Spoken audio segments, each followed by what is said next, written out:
안녕하세요. 항상 채널 잘 보고 있는 평범한 여성 시청자입니다. 저는 얼마 전 10년을 함께 살았던 남편과 이혼했어요. 10년이라는 긴 세월 동안 참 고통스러운 나날을 보냈었는데 남편과 헤어진 요즘 이게 사람 사는 거구나 싶을 때가 많습니다. 남편과 저의 인연은 아주 오래전에 시작되었어요. 제가 남편을 처음 만났던 것이 무려 기억도 제대로 나지 않는 5살 어린 아이였을 때거든요. 저희 집은 여느 집들처럼 평범하고 화목한 가정이었습니다. 저희 부모님께서는 작은 식당을 운영하셨어요. 규모가 그리 크지는 않았지만 동네 맛집이라고 소문나 단골도 많고 항상 손님들로 붐비는 곳이었죠. 제가 태어나기 전에는 두 분 다 회사에 다니셨다고 했어요. 어머니께서는 임신을 하시면서 일을 그만두셨고 아버지께서는 제가 1살 무렵 회사를 그만두고 나와 어머니와 함께 식당을 차리셨다고 하더라고요. 이 이야기를 처음 전해 들었을 때 왜 멀쩡히 잘 다니던 회사를 때려치고 갑자기 식당을 차리셨나 궁금한 마음이었는데 아버지께서는 그저 어머니와 좀 더 시간을 오래 보내고 싶었다고 말씀하셨습니다. 전에 다니던 회사에서는 걸핏하면 야근에 주말 근무를 나가느라 가족들과 보낼 시간이 없으셨다면서요.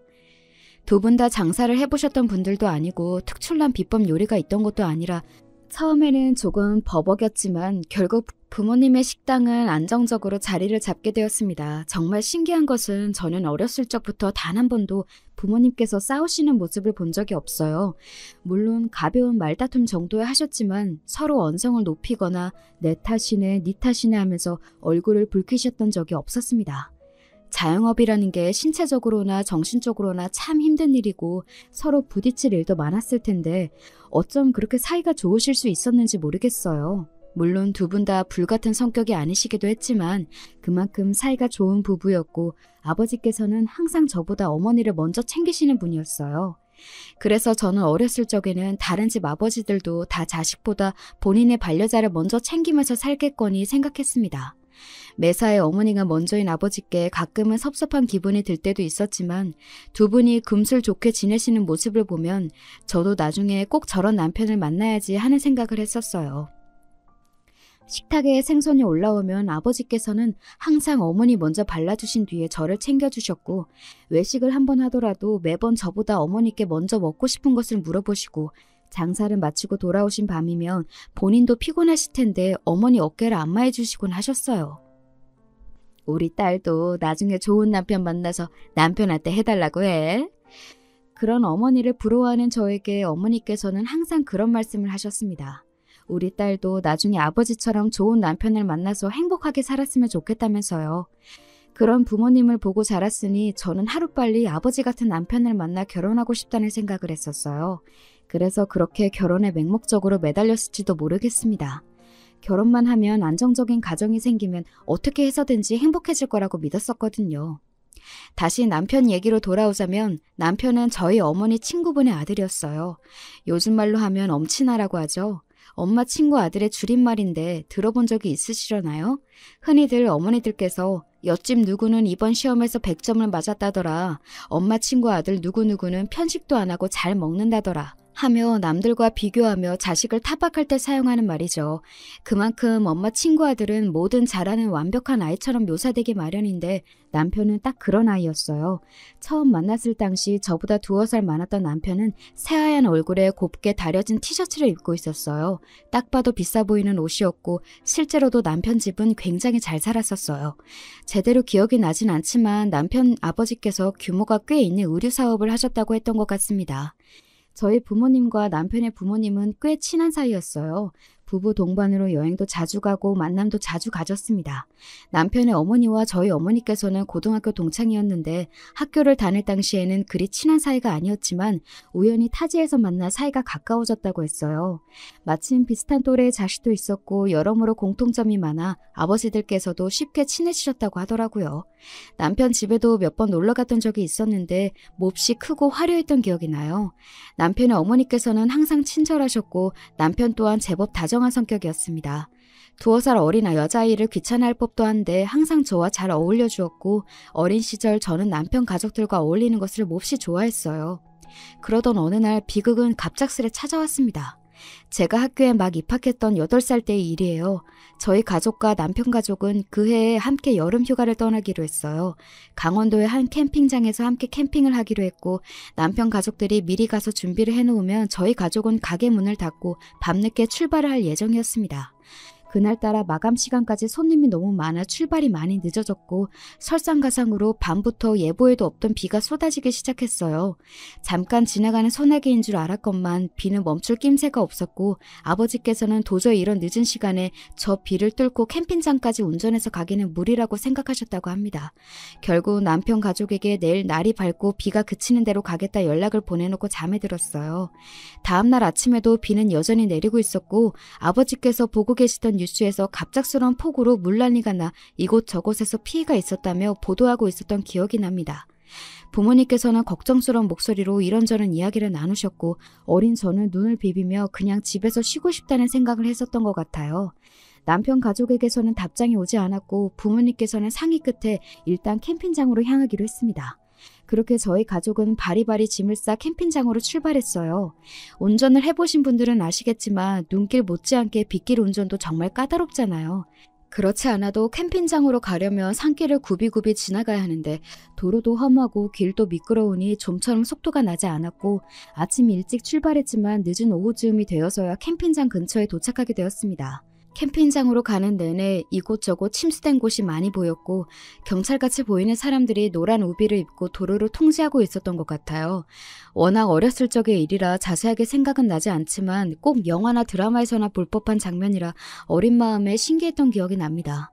캠핑장으로 가는 길목 앞에 차가 여러 대 세워져 있었고 사람들이 우비를 입고 바람을 맞으며 짐을 정리하고 있었어요. 아버지께서 차에서 내려 그 사람들에게 다가가 이야기를 나누고 돌아오셨고 낯빛이 좋지 않으셨습니다. 어제 물난리 때문에 캠핑장에서 사고가 났다고 하네. 커다란 나무가 쓰러져서 텐트를 그대로 덮쳤다고. 밤새 난리도 아니었대. 그냥 돌아가는 게 좋을 거라고 하는데 아직 연락 온 거 없지? 사고 난 사람들이 어린 아들이 있는 부부였다고 하는데. 아버지의 말에 어머니께서도 덩달아 표정이 심각해지셨고 두 분은 한참 대화를 나누시다가 결국 차를 돌려 인근 병원으로 향하기로 했습니다. 어젯밤 물난리로 커다란 나무가 쓰러져 한 텐트를 덮쳤는데 부부는 즉사하고 어린 아들은 밤 사이에 병원으로 이송이 되었다고 했어요. 그때까지도 남편 가족에게서는 아무런 연락이 없었고 무리해서 캠핑장으로 향해봤자 남편 가족들도 진작 대피를 했겠지 싶어 병원으로 가 남자아이의 신원을 확인해보기로 했습니다. 그때까지만 해도 어렸던 저는 무슨 상황인지 제대로 파악이 되지 않아 마냥 해맑았던 것 같아요. 창밖의 풍경들을 보며 어머니께 저 사람들은 뭘 하고 있는 거냐, 물이 왜 이렇게 많냐, 지금 어딜 가냐 미주알 고주알 이야기를 떠들었고 어머니께서는 착잡한 표정으로 대답해 주셨던 기억이 납니다.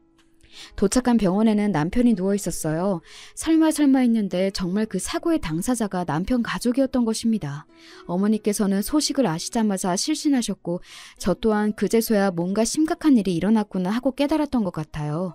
오랜 시간이 지난 지금에서야 덤덤하게 얘기를 써내려갈 수 있지만 생각해보면 정말 끔찍한 사고입니다. 왜 하필이면 그 커다란 나무가 남편 가족의 텐트를 접쳤는지, 얼마나 고통 속에 돌아가셨을지. 행복한 휴가를 위해 떠난 여행길이었는데 그의 여름은 남편이나 저의 가족에게 모두 최악의 계절이 되고 말았습니다. 천만다행으로 남편은 이마에 경미한 타박상을 입은 것 외에는 크게 다친 곳이 없었습니다. 다만 정신적 충격이 컸어요. 그런 사고를 겪었으니 멀쩡한 것이 더 이상한 수준이었습니다. 어찌어찌 장례는 무사히 치렀지만 남편의 조부모님께서는 모두 일찍이 돌아가셨고 가까운 친척도 없어 몹시 곤란한 상황이었고 저희 부모님께서는 고민 끝에 남편을 거둬들이기로 하셨습니다. 저도 어렸을 적의 일이라 정확한 정황은 알지 못하지만 다들 어린 남편은 나몰라라 했으면서 남편 앞으로 남겨진 유산은 탐을 냈던 모양이에요. 저희 부모님께서는 법적인 문제로 유산을 넘겨받지 못했지만 애초부터 돈이 아니라 남편 부모님에 대한 죄책감 때문에 결정하신 일이었기에 상관없다 하셨어요. 그렇게 남편은 하루아침에 저희 가족이 되었습니다. 사고 후로 남편은 성격이 많이 달라졌어요. 이전에는 웃음도 많고 밝고 활발한 성격이었는데 말수가 눈에 띄게 줄고 다른 사람들과 어울리기보다는 언제나 구석에 혼자 앉아있는 아이가 되었습니다. 제게도 친오빠처럼 다정하게 굴어줬었는데 같이 살게 된 이후로 오히려 더 쌀쌀맞아졌어요. 저뿐만 아니라 저희 부모님께도 마찬가지였고요. 부모님께서는 남편이 큰 사고를 겪어 마음의 문을 닫아버린 거라며 상처를 극복할 수 있게 우리가 도와줘야 한다 제게 말씀하셨습니다. 어렸던 저는 남편을 어떻게 도와줘야 할지 알 수 없었지만 그저 남편이 옛날처럼 돌아오기를 바랄 뿐이었어요. 남편을 향한 저의 오랜 짝사랑은 그때부터가 시작이었던 것 같습니다. 앞서 말했듯 남편은 여러모로 참 완벽한 사람이었어요. 돌아가신 남편의 부모님 두 분 모두 선한 인상의 선남선녀였고 남편 또한 그런 부모님을 닮아 하얀 피부의 미남이었습니다. 한 해 한 해 시간이 지날수록 키도 훤칠해지고 동네 여자아이들이 남편 뒤를 졸졸 쫓아다니며 저희 집 앞에서 등교하는 남편 얼굴 한번 보겠다고 아침마다 기다릴 정도였습니다. 남편은 공부도 잘했어요. 중고등학교 내내 평범한 동네 보습학원을 다니면서도 반에서 절반 등수 안에 들까 말까한 저와는 달리 매번 전교 1, 2등은 놓치지 않았습니다. 게다가 운동, 음악, 미술 같은 예체능에도 전부 소질이 있었어요. 체육 시간에 축구하는 남편을 보겠다고 여학생들이 창문에 다닥다닥 붙어있을 정도였고 남편이 그린 그림은 교내 미술대회에서 항상 순위권 안에 들어 복도에 걸려있곤 했습니다. 그야말로 팔방미인이 따로 없었고 사춘기 소녀가 그런 완벽한 남학생을 짝사랑하는 것은 당연한 수준이었어요. 그러나 그런 남편에게 단 한 가지 단점이 있었다면 바로 성격이었습니다. 어린 시절 겪은 큰 사고 후 남편은 예전의 다정한 성격으로 돌아가질 않았어요. 저희 부모님께는 그나마 어느 정도 예의를 차리고 살갑게 굴었지만 제게는 언제나 무뚝뚝한 태도였습니다. 어렸을 때는 함께 나들이도 나가고 저와 인형놀이도 해주며 제법 잘 어울려졌었는데 시간이 지날수록 남보다 못한 사이가 되어갔어요. 저는 언제나 남편과 친해지고 싶었기에 다양하게 노력해봤지만 아무 소용이 없었습니다. 남편은 학교에서 저와 아는 체 하는 것을 꺼려하는 것 같았어요. 당시에는 남편이 저를 싫어해서 그렇다고 생각했지만 이제와 생각해보면 아무래도 저희 집에 얹혀 사는 처지라는 것이 밝혀져 소문이 날까봐 두려웠던 것이 아니었을까 싶습니다. 학교에서는 인사도 하지 않고 모른 척 집에서도 식사 시간을 제외하고는 항상 본인 방에만 박혀 있었기에 이야기를 나눌 틈이 없었고 부모님께서는 항상 가게를 돌보시느라 바쁘셨기에 가족끼리 단란한 자리를 가지며 친해질 기회도 없었어요. 그럴수록 저는 남편과 더더욱 친해지고 싶었고 나름대로 도시락도 싸주고 먼저 살갑게 말도 걸며 가까워지기 위해 여러 노력을 기울였습니다. 처음에는 쌀쌀맞게만 굴던 남편도 시간이 지날수록 경계심을 조금씩 허무는 것 같았어요. 나중에는 제가 모르는 문제를 물어보면 친절하게 알려주기도 하고 부모님이 늦게 돌아오시는 날이면 둘이서 치킨 같은 배달 음식을 시켜 나눠 먹기도 하며 제법 편안한 사이가 되었습니다. 그때까지만 해도 저는 제가 남편과 친해지고 싶은 마음이 사랑이라고 자각하지 못했어요. 그저 어렸을 적처럼 남편과 친남매처럼 다정하게 지내고 싶은 것이라 생각했죠. 남편이 대학에 들어가 첫 여자친구를 사귀었을 때 비로소야 내가 남편을 남매로서가 아니라 이성으로서 좋아했던 것이구나 하고 깨달을 수 있었습니다. 공부를 잘했던 남편은 서울에 있는 법대에 들어갔어요. 저는 딱히 공부에 소질이 없는 아이였지만 어떻게 해서든 남편과 가까이 지내고 싶었기에 고3 막바지에 죽을 둥 살 둥 공부에 서울 끄트머리 있는 대학에 합격했습니다. 남편의 대학과 제 대학은 꽤 거리가 있는 편이었지만 저는 이런저런 핑계를 만들어 자주 남편에게 놀러갔어요. 남편은 크게 귀찮아하는 기색 없이 저를 받아주었고 저희는 점점 더 가까운 사이가 되어갔습니다. 당시에 저는 남편과 제가 나름대로 남녀 사이로 발전하고 있다 생각했는데 나중에 남편의 이야기를 들어보니 남편은 그때까지만 해도 저를 전혀 그렇게 생각하지 않았었다고 하더라고요. 남편은 대학에 들어가서도 여전히 인기가 많았고 여자친구가 계속 바뀌었어요. 그때부터 진작 바람길을 알아보고 마음을 접었어야 하는 건데 당시에는 그저 남편이 워낙에 멋있으니 주변 여자들이 남편을 가만두지 않는 것이라고만 생각했습니다. 저는 대학을 졸업하고 바로 작은 회사에 들어갔고 남편은 고시 준비를 시작했어요. 그 즈음부터 남편은 저희 부모님께 더 이상 손을 벌리고 싶지 않다며 독립을 했는데 부모님께서 구해주신 자취방을 정리하고 아주 작은 고시원으로 들어갔습니다. 저는 그런 남편에게 매일같이 밑반찬을 해서 가져다주고 주말이면 데리고 나와 비싸고 맛있는 밥도 사 먹이고 필요할 때 쓰라며 돈도 조금씩 건네주고는 했어요. 처음에는 이런 거 필요 없다고 거절하던 남편도 한 번, 두 번 받아 쓰더니 나중에는 용돈처럼 자연스레 요구하더라고요. 그때까지만 해도 사랑에 눈멀어 있던 저는 제가 이렇게라도 남편에게 도움이 된다며 남편도 저를 좋아해주지 않을까 생각했던 것 같아요. 나중에 알고 보니 그 당시 남편은 저뿐만 아니라 저처럼 밥 사주고 용돈 챙겨주는 여자가 여럿 있었습니다. 잘생긴 외모에 명문대 출신 사법고시 준비생이라니 여자가 꼬일 만한 조건이기는 했죠. 제가 너무 순진했던 거예요. 남편은 그 여자들 중 누구와도 진지한 관계가 아니었지만 내게는 너밖에 없다. 너 없으면 진짜 힘들었을 거다. 달콤한 말로 여자들을 살살 꼬드기며 본인 뒷바라지를 하게 만들었던 것입니다. 저 또한 그 여자들 중 한 명이었고 모든 사실을 알게 되었을 때 어찌나 배신감이 느껴지던지요. 공부하려면 돈이 많이 필요한 거 알고 있잖아. 걔네들은 그냥 돈줄이고 같이 있을 때 진짜 마음이 편한 건 너밖에 없어. 넌 날 오래 봐서 다 알고 있잖아. 넌 다른 애들이랑 달라. 그렇지만 저는 바보처럼 남편의 사탕 발림에 또다시 넘어가고 말았습니다. 다른 여자들은 그저 돈줄이다. 공부하느라 돈이 필요해서 어쩔 수 없이 만나고 있는 거다. 다른 여자들과는 밥만 먹고 헤어지는 사이다. 그렇지만 너는 다르다. 그 한마디에 어쩜 그렇게 기분이 좋아지던지. 다른 여자들과는 다르게 남편을 어렸을 적부터 알아왔다는 사실과 마치 정실 부인이라도 된 듯한 자아도취감에 저는 남편이 다른 여자들과 어울린다는 사실을 알면서도 바보처럼 남편의 뒷바라지를 그만두지 못했습니다. 그렇게 몇 년여간의 뒷바라지는 계속되었어요. 그러면서 남편은 수도 없이 많은 여자들과 어울렸고 저는 그 사실을 다 알면서도 눈 감아주었습니다. 결국에 남편은 내 것이니까, 남편이 진짜로 좋아하고 기댈 수 있는 사람은 나뿐이니까 하는 말도 안 되는 생각을 하면서요. 그렇게 여자들과 어울려 놀면서도 타고난 머리가 좋아서인지 남편은 결국 고시에 합격했습니다. 번듯한 변호사가 되었다니 축하할 일이면서도 한편으로는 마음이 불안해졌어요. 지금까지는 아무리 잘생기고 명문대 출신이라고 한들 한낱 고시생 신분이니 꼬이는 여자들이 저와 비슷한 급이거나 모자란 사람들이었는데 변호사가 되어버렸으니 나보다 더 잘나고 조건 좋은 여자들이 나타나지는 않을까 하는 생각이 들더라고요. 지금 와서 생각해보면 제가 남편에게 참 단단히 미쳐있긴 했구나 싶습니다. 그때는 온 세상이 남편을 중심으로 돌아가는 것 같았어요. 도대체 사랑이 뭐라고 그렇게까지 제 자신을 혹사시키고 몰아붙이면서까지 힘든 20대를 보냈는지. 이제와 후회해봤자 늦었지만 적어도 앞으로 다시는 같은 실수를 반복하지 않아야겠죠. 당시 저는 남편과 정식으로 사귀는 사이는 아니었지만 할 건 다 하는 사이였습니다. 통상 연인끼리 하는 것들이 있잖아요. 그런 밤을 보낼 때마다 저는 남편에게 우리가 무슨 사이냐고 묻고 싶었지만 남편에게서 기대했던 답이 나오지 않을까 두려워 입을 꾹 다물곤 했습니다. 남편은 고시에 합격한 후로 이리저리 바빠져 더 이상 예전처럼 저와 연락을 자주 하지 않았어요. 전화를 걸어도 항상 바쁘다, 나중에 연락하자며 끊어버리기 일쑤였고 저밖에 없다며 다정하게 굴어줄 땐 언제고 한순간에 변해버린 남편의 태도에 마음이 몹시 초조해졌습니다. 오빠, 나 임신했어. 그렇게 초조한 나날들을 보내던 차에 몸이 뭔가 이상했어요.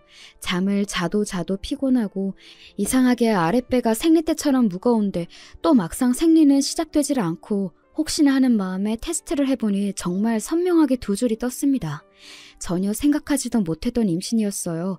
처음에는 당혹스러운 마음이 컸지만 솔직히 말해서 하늘이 내려주신 선물 같다는 생각도 들었습니다. 남편을 제 곁에 붙잡아둘 수 있는 유일한 방법처럼 느껴졌어요. 남편과 저는 원래부터가 부부가 될 운명이 아니었을까 하는 말도 안 되는 생각까지 들었습니다. 임신 소식을 전해들은 남편은 예상대로 그리 반가워하는 반응은 아니었어요. 고시에도 합격하고 이제 인생 필 일만 남았다 생각했는데 조건도 외모도 별 볼 일 없는 여자가 갑자기 임신을 해서 발목을 잡혔다 생각했던 것이겠죠. 진짜 임신한 건 맞아? 제대로 확인해봤어? 아니, 일단 나랑 병원 좀 같이 가자. 남편은 제가 거짓말을 하는 것은 아닌지 의심했습니다. 더 이상 본인을 붙잡아둘 명분이 사라지니 아이를 가졌다고 거짓말을 하는 게 아닌가 생각하는 것 같았어요. 물론 그런 남편의 태도가 상처가 되긴 했지만 저는 결백했어요. 아무리 남편을 사랑한다고 한들 있지도 않은 아이가 생겼다 거짓말로 자작극을 벌일 정도는 아니었으니까요. 그런 거짓말은 들통나는 게 시간 문제이기도 했고요. 함께 병원을 가서 제 뱃속에 정말 본인의 씨가 자라고 있다는 것을 확인한 남편은 한숨을 푹푹 내쉬었어요. 솔직히 말해서 전 그때 남편이 제게 아이를 지우라고 할까 두려웠습니다. 남편이 뭐라고 한들 절대 아이를 지울 생각은 없었지만 막상 남편 입에서 그런 얘기를 들으면 상처가 너무 클 것 같았어요. 아휴, 그래, 결혼하자. 그렇게 한참 동안 병원 의자에 앉아 한숨을 내쉬던 남편은 결국 마지못해 한마디를 내뱉었습니다. 당시 생각해도 참 분위기 없고 최악의 프로포즈지만 당시 저는 그 말이 100캐럿짜리 다이아몬드 반지보다 더 기뻤어요. 드디어 내가 꿈꾸던 결혼 생활이 시작되는 거구나. 이 남자가 정말 내 남편이 되는 거구나 하고요. 그때 저는 결혼만 하면 남편이 저희 아버지처럼 가정적이고 아내를 위하는 남편이 될 거라고 말도 안 되는 착각을 하고 있었던 것 같아요. 사람 고쳐 쓰는 거 아니라고 그렇게 수많은 여자들과 어울려 지내는 것을 전부 다 봐와놓고도 왜 그런 말도 안 되는 생각을 했던 건지, 어쩌면 저는 그저 애써 현실을 부정하려 했던 건지도 모르겠습니다. 결혼하면 달라질 거야. 결혼하면 좋은 남편이 될 거야. 그렇게라도 생각하지 않으면 제가 너무 비참해지니까요.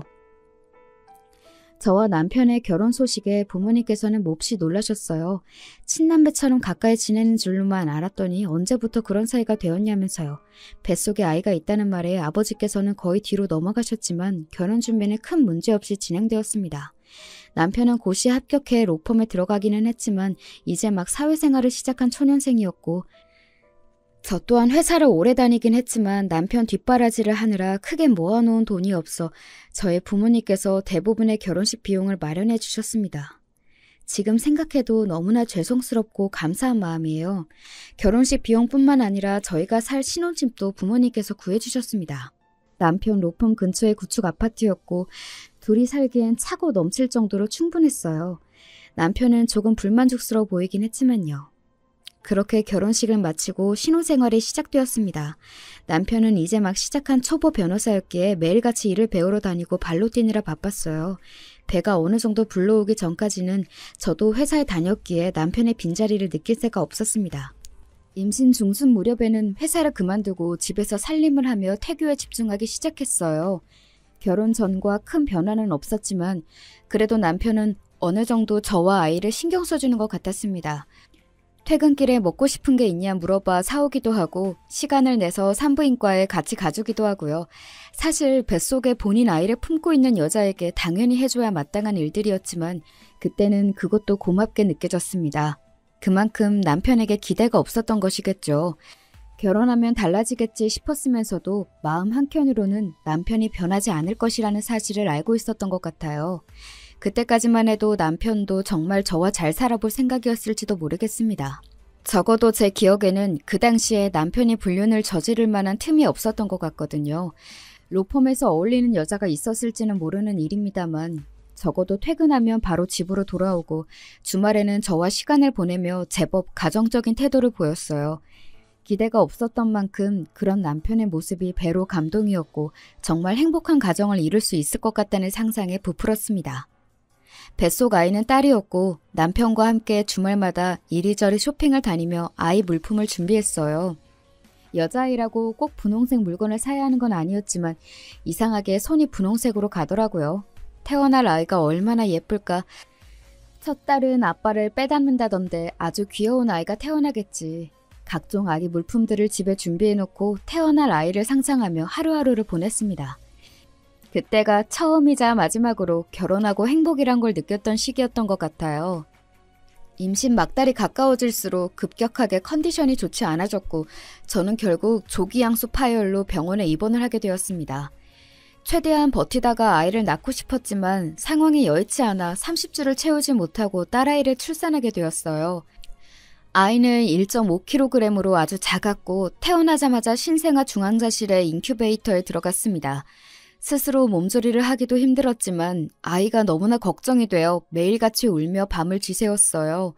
당시의 기억은 지금 다시 떠올리기도 싫을 정도로 너무나 고통스럽고 힘들었던 나날들 뿐입니다. 그 일에 관해 자세하게 적고 싶은 마음은 없고 다시 상기하고 싶지도 않아요.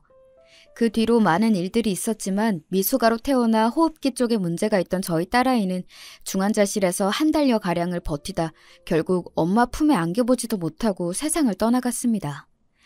그 과정에서 남편과의 사이도 자연스레 멀어질 수밖에 없었어요. 아이가 태어나면 마냥 행복할 것이라고만 생각했던 저희 가족은 그렇게 또다시 남보다 못한 사이가 되어버리고 말았습니다. 아이에게는 지금도 죄책감이 가득해요. 병원에서는 그 누구의 잘못도 아니다. 세상엔 피할 수 없는 일이 있는 법이다. 산모님 탓이 아니다. 저를 위로했지만 설령 정말 그렇다 한들 엄마로서 아이에게 미안한 마음은 죽는 날까지 지울 수가 없을 것 같습니다. 최대한 조심해서 생활했지만 뭔가 아이에게 무리를 주었던 것이 아닐까. 내가 좀 더 조심했다면, 내가 더 건강한 산모였다면 아이를 더 오래 품어줄 수 있었을 텐데. 모든 것이 내 탓 같고 하루하루 죽고 싶을 만큼 힘들었어요. 그 과정에서 남편이란 사람은 제게 힘이 되어주거나 절 위로해주기는커녕 너 때문에 아이가 죽은 거나 마찬가지라며 저를 비난했습니다. 그러게 내가 몸 관리 좀 잘하라고 했잖아. 하는 거라곤 집에서 밥하고 빨래하고 누워있는 것밖에 없으면서 애 하나를 제대로 못 낳아? 그런 남편의 비난을 듣고 있으니 정말 제가 못난 엄마가 된 것만 같았어요. 남편과 저는 매일같이 서로 네 탓이네 하며 언성을 높여 싸웠고 점점 남보다 못한 사이가 되어갔습니다. 퇴근하면 제 시간에 맞춰 꼬박꼬박 집에 들어오던 남편은 차츰 귀가 시간이 늦어졌고 외박하는 날도 잦아졌어요. 어디서 뭘 하다가 이제 집에 들어오냐 물으면 너 꼴보기가 싫어서 로펌 사람들이랑 한잔 했다느니, 좁고 낡은 아파트 집구석에 숨막혀서 친구 집에서 자고 왔다느니 매번 제 탓이었고, 그런 말다툼에 지쳐 저도 점점 남편에게 말을 걸지 않게 되었습니다. 사실 당시에 저는 정말 심한 우울증에 걸려 있었어요. 부모님도 멀리 계시고 대학생활 내내 남편 뒷공무니를 쫓아다니느라 제대로 된 친구 하나 없고, 뱃속에 품고 있던 사랑스러운 아이는 하늘로 떠나버렸고, 모든 것의 원인이 된 남편은 매일같이 저를 비난하기만 하고, 마음 기댈 곳 털어놓을 곳 하나 없이 만신창이가 된 몸으로 집에서 꾸역꾸역 남편 밥 차리고 셔츠를 다려놓는 제가 꼭 집안일 하는 로봇이라도 된 기분이었습니다. 감정을 잃어버린 것 같았어요. 뭘 먹어도 아무 맛이 나질 않고 뭘 봐도 아무런 재미가 없고 매사에 아무런 느낌이 들지를 않았습니다. 남편은 그런 저를 보며 그 텅 빈 눈빛이 소름 끼치도록 싫다며 소리를 질렀어요. 저는 남편이 매일같이 외박하고 여자 향수 냄새를 묻히고 돌아오는데 아무렇지도 않냐며 사람이 아니라 무슨 인형하고 사는 것 같다. 진짜 진절머리 난다. 그 상황에서마저 저를 비난했습니다. 남편의 본격적인 불륜이 시작된 것도 그 즈음인 것 같아요. 제가 모든 것을 놔버린 사람처럼 텅 빈 눈빛으로 하루 종일 공허하게 앉아있기만 하니 남편은 대놓고 여자들을 만나고 다니기 시작했습니다. 처음에는 룸사롱 같은 술집을 드나들며 술집 여자들과 어울리는 것 같았어요. 매일같이 술에 취해 집에 돌아오고 양복에서는 싸구려 향수 냄새가 났거든요. 당시 저는 이미 남편과 저희 관계는 끝이 났다고 생각했고 더 이상 남편을 붙잡아둘 명분도 의지도 없었기에 그런 남편의 행동들을 보고서도 아무런 생각이 들지 않았습니다. 그저 기계처럼 남편의 밥을 차리고 집 청소를 하고 매일 아침마다 와이셔츠를 다려내줄 뿐이었어요. 제가 아무런 반응을 보이지 않으니 남편은 조금 더 대담해졌습니다. 제가 침실에 누워있는데 거실에서 다른 여자들과 사랑을 속삭이며 통화를 한다든가 휴대폰 통화 내용, 메신지 등 저질스러운 말들을 나눈 기록들을 삭제하지 않고 오히려 저 보란듯이 테이블 위에 올려놓고는 했어요. 남편이 여성 편력이 심하다는 사실은 결혼 전부터 너무나 잘 알고 있던 것이기에 그닥 놀랍지도 않았습니다. 오히려 이전까지 결혼하고 나면 그런 여성 편력이 사라질 것이라 굳게 믿었던 스스로가 놀라울 정도였어요. 얼마나 사랑에 눈이 멀었으면 이런 남자와 평생 행복하게 살 수 있다는 착각을 했었을까 하면서요. 그렇게 남편과 저는 같이 사는 사람 이상 이하도 아닌 관계로 지내게 되었습니다. 아이의 소식을 전해 들으신 부모님께서는 몹시 안타까워하시며 한동안 고향에 내려와 몸조리 좀 하고 편히 지내는 것이 어떻겠냐 물어보셨지만 전 거절했어요. 이런 텅 빈 인형 같은 모습을 부모님께 보여드려 걱정을 끼치고 싶지는 않았거든요. 마찬가지로 남편의 불륜 사실 또한 전혀 말씀드리지 않았습니다. 애초에 혼전 임신으로 하나부터 열까지 다 지원받아 한 결혼인데 행복하게 잘 사는 모습만 보여드리고 싶은 마음이었어요. 다행이라고 해야 할지 당연한 일이라고 해야 할지 그래도 남편은 명절이며 부모님 생신 때마다 선물을 사들고 고향에 함께 내려가기는 했습니다. 고아가 될 뻔했던 처지를 걷어주시고 길러주신 분들인데 그 정도는 당연히 해야 하는 것 아닌가 싶다가도 이 사람한테 상식적인 태도를 기대하는 것부터 말이 안 된다 싶기도 하고 그렇게 밖으로 나돌면서 이 여자 저 여자랑 침대에서 뒹굴며 몸 함부로 굴리고 다니는 인간이 저희 부모님 앞에서는 살갑게 웃으며 좋은 사위 행세하는 것이 참 가짜게 느껴지기는 했어요. 어찌되었든 부모님께 걱정을 끼쳐드리고 싶지 않다는 점에서는 마음이 같았으니 매해 명절과 생신 때마다 사이좋은 부부 행세를 하는 것은 크게 어려운 일은 아니었습니다. 그렇게 몇 년간 아무런 애정도 신뢰도 없는 결혼 생활이 계속되었습니다. 아무리 부모님께 심려를 끼쳐드리기 싫어도 그렇지 왜 이혼도 하지 않고 그렇게 바보같이 지냈냐 물어보신다면 저도 할 말이 없어요. 저도 제가 왜 그랬는지 정확하게 설명할 수가 없거든요. 지금 와서 생각해보자면 티끌만큼 남아있던 안정적인 가정과 삶에 대한 미련 때문이었던 것 같습니다. 어찌되었든 남들이 보기에는 별 문제없는 화목한 가족처럼 보이기도 했고 남편과 이혼한다고 한들 새로운 사람을 만나 행복한 가정을 꾸릴 수 있는 것이라는 확신도 없었어요. 남편에 대한 애정은 식은 지 오래였지만 이제와 다른 사람을 사랑할 수 있을까 싶은 생각도 있었던 것 같아요. 누군가를 새로 만나 다시 시작할 자신은 없고 그렇다고 혼자가 되고 싶지는 않고 허울뿐인 울타리이긴 하지만 어찌됐든 지금은 내게 가족이라는 존재가 있기는 하니까 그런 여러 생각들이 겹쳐 제가 현실에 안주하도록 만들었던 것 같아요. 남편과 저의 사이좋은 부부 행세는 저희 아버지께서 돌아가실 때까지 계속되었습니다. 아버지께서는 오랜 지병을 앓고 계셨고 반년여간 병원에 입원해 계시다 결국 눈을 감으셨어요. 아버지께서는 눈을 감으시는 날까지 저와 어머니 걱정을 하셨습니다. 본인이 세상을 떠나시고 나면 혼자 남으실 어머니가 걱정이라며 저와 남편이 아버지를 대신해 어머니를 잘 챙겨달라 부탁하시는데 그런 아버지께 차마 사실대로 이야기를 털어놓을 수 없어 결국 돌아가시는 날까지 아무 말씀도 드리지 못했어요. 그렇게 아버지를 보내드린 후 어머니께서는 아버지와 함께 운영하시던 가게를 접고 시골로 내려가셨습니다. 아버지께서 돌아가신 뒤로 혼자 남으신 어머니가 신경 쓰여 이제라도 남편과 이혼을 하고 시골로 내려갈까 고민하기도 했었어요. 남편과 저 사이에는 아이도 없었고 사실 결혼 생활을 굳이 유지해야 할 이유랄 것도 없었으니까요. 그렇지만 그런 고민을 하던 차에 어머니께서도 갑작스레 제 곁을 떠나시게 되었습니다. 아버지께서 돌아가신 뒤로 부쩍 몸이 약해지셔서 병원을 자주 드나드신다는 건 알고 있었지만 그렇게 갑자기 눈을 감으실 줄은 정말 몰랐어요. 어머니의 장례를 치르며 참 많은 생각을 했습니다. 차라리 부모님께 모든 일들을 솔직하게 말씀드리고 돌아가시 전까지 곁에서 두 분을 모셨더라면 후회가 몰려왔지만 이제와 생각해봤자 아무 소용없는 일들이었어요. 부모님께서 돌아가신 후에도 남편과 저의 관계에는 큰 변화가 없었습니다. 더 이상 걱정을 끼쳐드릴 부모님도 없는데 왜 이혼을 안 했냐 궁금해 하시겠지만 앞서 말씀드렸듯 바람 불면 날아가 버린 알량한 울타리라도 제게는 가족이라는 울타리가 필요했어요. 부모님께서 돌아가신 후로 그런 마음이 무의식적으로 더 커졌던 것 같아요. 남편은 제게 심적으로 그 어떤 도움도 주지 못했지만 적어도 허울뿐이나마 제 곁에 머물러주고는 있었으니까요. 그렇게 여전히 뒤틀린 결혼 생활을 이어가며 부모님께서 돌아가신 뒤로 1년여라는 시간이 지났습니다. 그 후로도 매일같이 여자를 바꿔가며 지내던 남편에게 어느 날부턴가 꽤 오래 만나는 여자가 생긴 것 같았습니다. 자세히 알 수는 없었지만 아마도 남편의 고객인 것 같았어요. 우습게도 저의 남편은 불륜, 이혼을 비롯한 남녀간에 일어나는 일들을 전문으로 하고 있었거든요. 본인이 직접 불륜을 저지르고 있으니 당사자의 심리를 더 잘 파악하기라도 하나 속으로 코웃음 치기는 했습니다. 어찌되었든 상대 여자는 무슨 이유에서인지 남편과 이혼 소송을 하는 중이었고 돈이 몹시 많은 사람인 것 같았어요. 남편이 받아오는 선물들이 하나같이 고가의 명품들이었거든요. 물론 그 여자가 준 것인지 아닌지는 알 수 없었지만 보통 친구나 동료 사이의 관계에서는 그런 비싼 선물들을 흔하게 하지는 않으니까요. 못 보던 물건들이 하나둘 늘어갔고 남편은 그걸 제게 숨길 생각조차 하지 않았습니다. 제가 다 듣고 있는 앞에서 불륜녀와 당당하게 통화를 하는 인간인데 선물을 왜 숨기겠어요.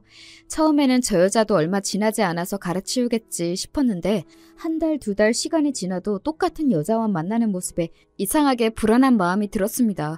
그동안은 아무리 남편이 여자들을 만나고 다녔어도 금세 질려하며 다른 여자로 갈아탔기에 그렇게 큰 불안감이 없었던 것 같아요. 우습게도 정실 부인이라는 생각이 당시에도 남아있었던 것입니다. 남편이 아무리 여자를 만나고 다녀도 결국 부인은 나다. 내가 먼저 이혼을 요구하지 않는 이상 지금의 가정에 깨질 일은 없을 것이다. 하는 오만하고 어리석은 착각이었죠. 남편은 그 여자에게 꽤 진심인 것처럼 보였어요. 절대 본인 귀찮은 일은 안 하는 사람이 그 여자 전화 한 통이면 자다가도 벌떡 일어나 불이 나게 뛰어나가고 향수도 매일같이 바꿔가며 아주 난리를 떨더군요. 그 모습이 어찌나 눈꼴이 시렵던지요. 괜시리 짜증이 나 와이셔츠를 집어던지니 남편은 웬일로 네가 화를 다 내냐며 이제야 조금 위기의식이 들었냐 말같지도 않은 소리를 늘어놓았어요. 나 이번 주말에 여행 다녀올 거야. 그렇게 알아. 무슨 여행? 그 여자랑? 주말이 생일이거든. 차 하나 뽑아주고 드라이브도 할 겸 여행 다녀오려고. 차를 뽑아준다고? 그 여자 돈도 많잖아. 무슨 차? 신형 벤츠. 전부터 갖고 싶다고 하길래 그동안 받아먹은 것도 있고. 이 정도는 투자라고 생각하고 사줘야지. 앞으로 뽑아먹을 게 얼만데. 근데 너 오늘따라 이상하다? 뭘 이렇게 꼬치꼬치 캐물어? 불륜으로 고소라도 하게? 아서라 아서. 남편이 이혼 전문 변호사인데 꿈도 크다. 남편은 항상 저를 지독하게 무시했어요. 할 줄 아는 거라곤 집에서 밥하고 빨래하고 살림하는 것밖에 없으니 남편이 다른 여자랑 뒹굴고 다녀도 이혼하자는 말 한마디 못하는 거 아니냐고. 그래도 네가 요리 하나는 잘해서 그냥 데리고 사는 거다. 네가 나랑 이혼하며 내 발끝이라도 따라오는 남자 만날 수 있겠냐. 매번 사람을 무시하고 비웃고 법적으로 엄연한 부부관계인 여자에게 불륜녀 생일 선물이며 여행 얘기를 아무렇지도 않게 꺼낼 정도면 말 다 했죠. 네가 그래서 뭘 어쩔 건데 하는 그 뻔뻔한 태도며 눈빛이며 지금 다시 생각해도 치가 떨릴 정도입니다. 주말 내내 집에서 남편과 그 여자의 모습을 상상했어요. 새로 산 벤츠에 함께 올라타 행복하게 드라이브를 하고 맛있는 식사도 하고 저녁엔 술 한잔 걸치고 그리고 침대에 함께 올라가 잠들겠지. 나에게는 절대 보여주지 않는 웃는 모습이며 다정한 말투의 남편을 상상하니 저도 모르게 눈물이 쏟아져 나왔어요. 그동안 남편이 다른 여자들을 만나고 다니는 것에 무감각해졌던 것이 아니라 내가 애써 현실을 외면했던 것일 뿐이구나 하는 생각이 들었습니다. 남편은 일요일 늦은 밤이 되어서야 집에 돌아왔고 몹시 기분이 좋아 보였어요. 그런 남편의 모습을 보고 있자니 속에서 불이 나는 심정이었습니다. 가장 비참했던 것은 그 다음 주말이 바로 제 생일이라는 사실이었어요. 남편과의 사이가 엉망이 된 후로 저희는 서로 생일이나 결혼기념일 같은 날은 챙기지 않고 있었지만 그 사실이 새삼스럽게 쓰렸습니다. 여보, 이번 주말에 시간 좀 비워. 같이 나가서 저녁 먹자. 갑자기 무슨 저녁? 안 돼, 나 바빠. 약속 있어. 주말 내 생일이잖아. 생일에 밥 한 끼 먹는 것도 안 돼? 아, 주말이 생일이었나? 이제 와서 갑자기 무슨 생일이야. 돈 없어? 카드 줄 테니까 나가서 너 알아서 사 먹어.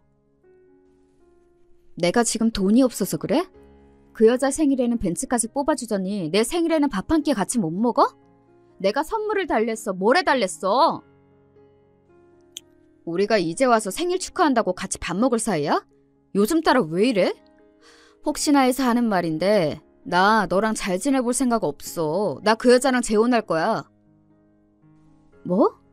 그게 무슨 말이야? 주말에 여행 가서 프로포즈 했어. 안 그래도 얘기하려고 했는데 우리 이혼하자.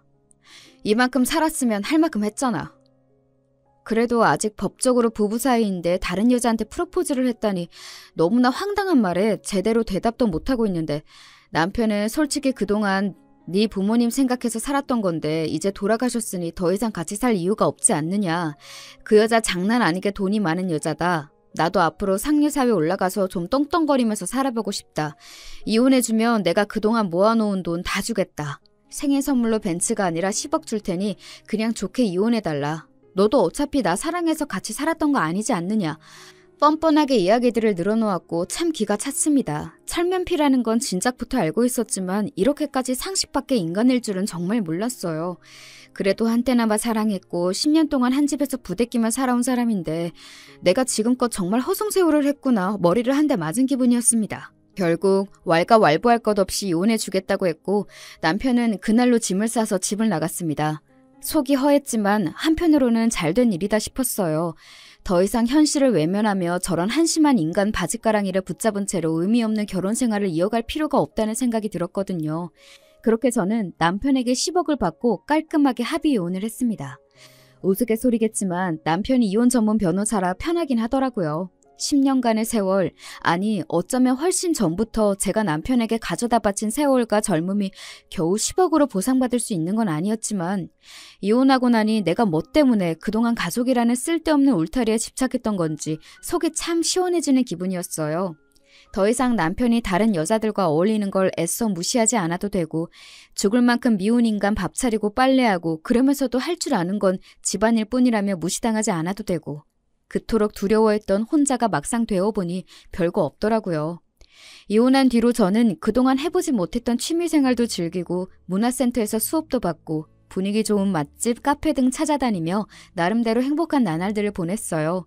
신경 써야 할 인간이 사라지니 마음이 그렇게 가벼워질 수가 없더라고요. 물론 저와 이혼하고 그 여자와 재혼해 희희낙낙 잘 살고 있는 모습을 생각하면 가끔은 속이 쓰리긴 했지만 얼마 전 우연히 남편을 만난 뒤로 그런 일도 싹 사라졌어요. 이 사연을 쓰기 시작한 이유도 그 일 때문이에요. 남편과 이혼한 뒤로 저는 부모님께서 결혼하실 때 마련해 주셨던 구축 아파트에 줄곧 살고 있었는데 얼마 전 이사를 위해 근처의 부동산을 찾았어요. 그런데 그 부동산에서 남편을 딱 마주친 겁니다. 남편이 일하고 있는 로펌이 근처라 마주친 것 같았어요. 그 여자랑 살만한 신혼집이라도 구하러 왔나 싶어서 떨떠름하게 인사를 하는데 얼굴이 썩 안 좋아 보이더라고요. 한참 깨벗고 행복할 시기 아니냐, 아파트 구하러 온 거 아니냐 물어보자 부동산 주인이 의문 가득한 얼굴로 남편에게 원룸 알아보러 오셨다고 하시지 않았냐는 거예요. 웬 원룸인가 싶어 남편을 쳐다보니 남편이 머뭇거리다가 실은 그 여자랑 결혼을 못했대요. 전혀 예상하지도 못했던 말에 결혼을 왜 못했냐 물으니 그러는 넌 여기 뭐하러 왔냐고 되묻더라고요. 나 이사 가려고 아파트 사러 왔어. 아파트를 산다고? 네가 무슨 돈이 있어서? 아, 내가 준 10억? 요즘 10억 갖고 이 동네에서 아파트를 어떻게 사? 내가 말 안 했었나? 우리 아버지가 돌아가시면서 시골 땅을 엄청 물려주셨거든. 몇 푼 안 하는 줄 알았더니 좀 알아보니까 몇백억 되더라고. 뭐? 몇백억? 어머니 시골 내려가셨던 것도 땅 보러 가셨던 거였어. 아버지 먼 친척분이 물려주신 건데 아버지도 돌아가실 때까지 묵혀두고 모르셨다고 하더라고. 근처에 뭐가 들어와서 땅값이 엄청나게 올랐다고 하더라. 아무튼 결혼을 못했다니 아쉽게 됐네. 우리 같이 살던 아파트도 좁다고 투정 부리던 사람이 원룸에서 잘 살 수 있겠어? 실은 아버지께서 돌아가시면서 제 앞으로 엄청난 땅을 물려주셨습니다. 마지막에 알려드리고 싶어서 앞에서는 언급하지 못했는데 쓰면서도 손이 근질근질했네요. 저도 어머니가 돌아가시고서야 알게 된 사실인데 예전에는 논밭이었던 곳이지만 근처에 무슨 대형 시설이 들어오게 되면서 땅값이 몇십 배가 뛰었다고 하더라고요. 생각지도 못한 유산에 처음에는 정말 당황스러웠어요. 그렇지만 지금은 저런 구질구질한 인간과 이혼하고 그동안 고생했던 만큼 새로운 인생 멋지게 잘 살아보라는 부모님의 마지막 선물이라고 생각하고 있습니다. 남편이 저를 가진 것 없는 여자라 무시할 때마다 이 이야기를 꺼낼까 말까 정말 고민을 많이 했었는데 결국 이혼하는 날까지 한마디도 꺼내지 않았어요. 재혼한다는 그 여자도 돈이 장난 아니게 많다고 하길래 그닥 돈에 아쉬워할 것 같지도 않았거든요. 어떻게 그런 사실을 이혼하기 전까지 한마디도 안 꺼낼 수가 있어? 부부 사이의 유산 상속은 다 공유해야 하는 거 몰라? 그렇게 부부 사이의 도리를 잘 지키시는 분이 매일같이 다른 여자랑 뒹굴어? 다른 사람은 몰라도 당신은 나 비난할 자격 없어. 사람이 최소한의 양심이라는 게 있어야지. 혹시나 해서 하는 말인데 나 당신이랑 다시 잘해볼 생각 없어. 그러니까 구질구질하게 굴지 마. 제 말에 남편은 얼굴이 시뻘개져서 씩씩대더니 책상을 발로 차고 밖으로 나가버렸고 나중에 부동산 주인에게 전해 듣기로는 그 여자에게 사기 결혼을 당할 뻔했다고 하더라고요. 자세한 내막은 모르지만 부자라던 여자는 알고 보니 개뿔도 없는 사기꾼이었고 남편은 그런 감언이설에 홀라당 넘어가 간이고 쓸개고 투자라며 다 빼주다가 결국 버림받은 거겠죠. 본인이 젊은 시절부터 해왔던 몹쓸 짓을 그대로 당한 거나 마찬가지니 다 본인 업보라고 생각합니다. 세상에 변호사라는 인간이 꽃뱀한테 사기를 당하다니 참 우스워요. 그 뒤로도 남편에게 몇 번 연락이 왔지만 당연히 다 무시했고 지금은 잠잠해진 상태입니다. 저는 아직 부모님께서 구해주신 구축 아파트에 살고 있어요. 생각해보니 이 정도면 혼자 지내기에는 아무런 문제가 없고 부모님께서 직접 구해주신 곳이라 막상 떠나려니 아쉬움이 진하게 남더라고요. 물론 남편과 살았던 10년의 지긋지긋한 기억들도 함께 담겨있지만 이제 그 더러운 기억들 위에 저 혼자만의 새롭고 행복한 추억들을 차차 쌓아 나가보려 합니다. 이야기를 어떻게 마무리해야 할지 모르겠네요. 나름대로 속 시원한 결말이라고는 생각합니다만 지난 세월 동안 저 스스로를 너무나 돌보지 않고 살아왔던 것 같아요. 앞으로 남은 인생은 젊은 시절처럼 바보같이 스스로를 죽이지 않고 남에게 목매달지 않고 다른 누구보다도 저를 위해, 그리고 제게 마지막 선물을 남겨주신 부모님을 위해서라도 부끄럽지 않게 행복하게 살아가고 싶습니다.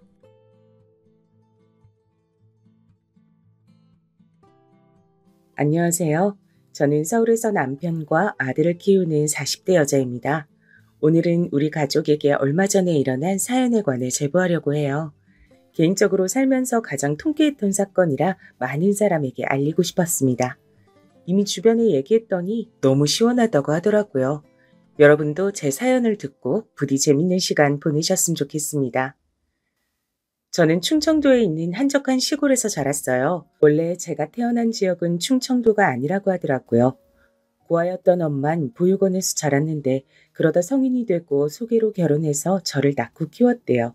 아무것도 없이 결혼한 엄만 제 할머니에게 심한 시집살이를 당했다고 합니다. 너무 할머니가 우리 엄마를 미워해서 엄마는 혼자 어린 저를 등에 업고 집안일도 하고 밖에서 소일거리도 받아서 일했다고 해요.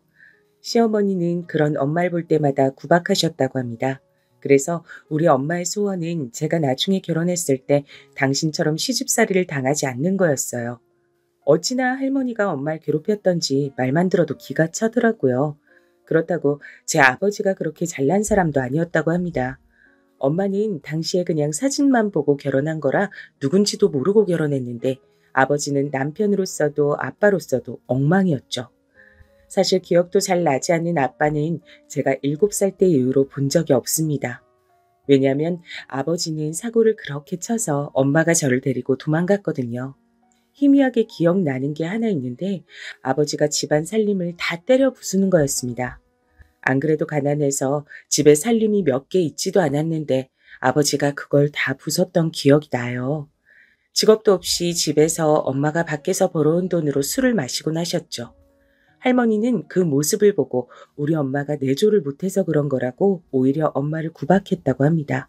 또 제가 성별이 딸이라 아들이 없어서 저러는 거라고 말하면서 아들을 낳으라고 강요했대요.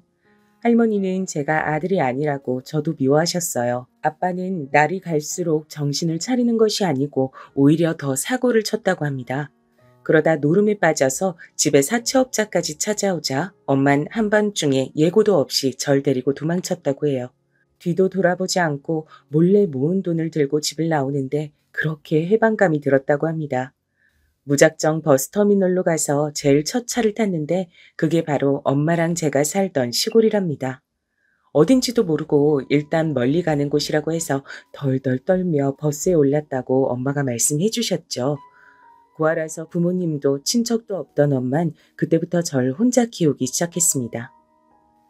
지금은 어떨지 모르겠지만 엄마가 절 혼자 키울 땐 시선이 곱지 않아 힘들었다고 해요. 많은 사람이 있는 곳이 아니라 7살 어린 딸을 데리고 혼자 사는 여자를 신기하게 여겼다고 하더라고요. 일단 돈을 벌어야 해서 엄마는 시장에 있는 국밥집에서 일하면서 저를 키웠습니다. 그 밖에도 엄만 저를 혼자 키운다고 안 해본 일이 없을 정도로 열심히 살았어요. 저도 자라면서 그런 엄마를 보고 꼭 나중에 엄마에게 효도해야겠다고 생각했습니다. 물론 혼자 아이를 키우는 우리 엄마를 도와준 마음씨 좋은 분들도 계셨어요. 엄마는 저를 단칸방에서 키우셨는데 바로 옆에 집이 하나 있었거든요. 그 집에 사는 아줌마와 아저씨가 그렇게 좋은 분들이었습니다.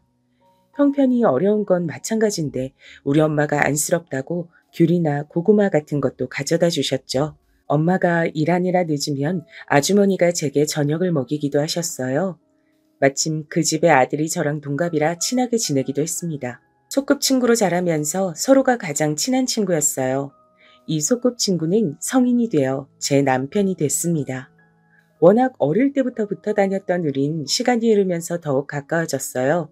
마음씨 좋기로 동네에서 유명했던 아줌마와 아저씨는 제 시부모님이 되었습니다.